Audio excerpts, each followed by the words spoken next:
NRC কোনো ভয় নেই। ব্যাপারটি সম্পূর্ণ অসম রাজ্যের। ভারতের আর অন্য কোনো রাজ্যের এনআরসি হবে না। পশ্চিমবঙ্গে এনআরসি কার্যকর করা হোক, এই আবেদন জানিয়ে পারমিতা দে নামে কেউ যদি কলকাতা হাইকোর্টে জনস্বার্থ মামলা দায়ের করে থাকে, তবে পশ্চিমবঙ্গে এনআরসি কার্যকর না করা হোক, এই আবেদন জানিয়ে আব্দুর রহিম বা শুভঙ্কর পালকে কলকাতা হাইকোর্টে জনস্বার্থ মামলা দায়ের করতে হবে। ভারতীয় রাজনীতির এটি একটি নতুন কৌশল। একে এড়িয়ে গেলে চলবে না। জনগণকে এর প্রতিরোধ গড়ে তুলতে হবে। যে কোনো সরকার যে কোনো সময় ধোঁকা দিয়ে দিতে পারে। তবে নির্বাচন কমিশন অফ ইন্ডিয়া আগামী আগস্ট থেকে সারা দেশে স্পেশাল ইন্টেন্সিভ রিভিশন শুরু করতে চলেছে। এতেও বিভ্রান্ত হওয়ার কোন প্রয়োজন নেই। এই প্রক্রিয়ায় বুথ লেভেল অফিসার বিএলও আপনার বাড়িতে গিয়ে একটি ফর্ম পূরণ করাবেন। কিছু নথিপত্রের মধ্যে যে কোনো একটি জমা দিতে বলবেন। মূল কথা, আপনি ভোটার কার্ড কিভাবে তৈরি করেছেন, ভোটার তালিকায় নাম কিভাবে তুলেছেন তা প্রমাণ করতে হবে। সহজ কথায় বললে কি ডকুমেন্ট দিয়ে আপনি ভোটার কার্ড তৈরি করেছেন। যাদের বয়স একটু বেশি, প্রায় 50, তখন কোনো ডকুমেন্ট ছাড়াই ভোটার কার্ড তৈরি হয়ে যেত।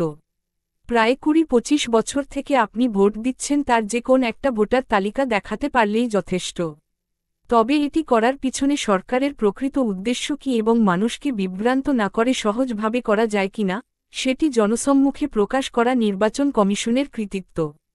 কোনো চিন্তা নেই, রাজ্যে আপনি বাস করছেন, আগামীতেও করবেন। শুধু একটু সতর্ক থাকুন, কখন কি হচ্ছে খেয়াল রাখুন।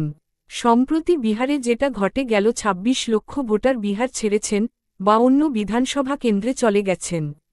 2 জায়গা ভোটার তালিকা নাম আছে এমন 7 লক্ষ। মৃত্যু হয়েছে 18 লক্ষের, মোট 51 লক্ষ। এবার আপনি বলুন, এদের ভোটার তালিকা থেকে নাম বাদ যাবে কিনা? আসাম রাজ্যে যেটা হয়েছিল তা এনআরসি বা জাতীয় নাগরিক পঞ্জি, ভারতের একটি সরকারি ভিত্তিক তালিকা, যেখানে বৈধ ভারতীয় নাগরিকদের নাম অন্তর্ভুক্ত করা হয়। এই তালিকাটি মূলত অসম রাজ্যে চালু হয়েছে, কারণ সীমান্তবর্তী এই রাজ্যে অবৈধ অনুপ্রবেশ এবং নাগরিকত্ব নিয়ে বহু দশক ধরে বিতর্ক ও সংঘাত চলছে। আসামে 2 বার এনআরসি হয়েছে। প্রথমবার এনআরসি 1951 সালে। কারণ দেশভাগের পর বাংলাদেশ, তৎকালীন পূর্ব পাকিস্তান থেকে উদ্বাস্তুদের অনুপ্রবেশ ঘটে অসমে। উদ্দেশ্য, কারা ভারতীয় নাগরিক আর কারা অনুপ্রবেশকারী তা শনাক্ত করা। পদ্ধতি, সেন্সাসের পর একটি নাগরিক তালিকা প্রস্তুত করা হয়, যা ছিল কাগজে কলমে সীমিত, বহু জেলায় অসম্পূর্ণ। দ্বিতীয়বার এনআরসি হালনাগাদ 2013 থেকে 2019। সুপ্রিম কোর্টের নির্দেশে 2013 সালে এনআরসি হালনাগাদ করার কাজ শুরু হয়।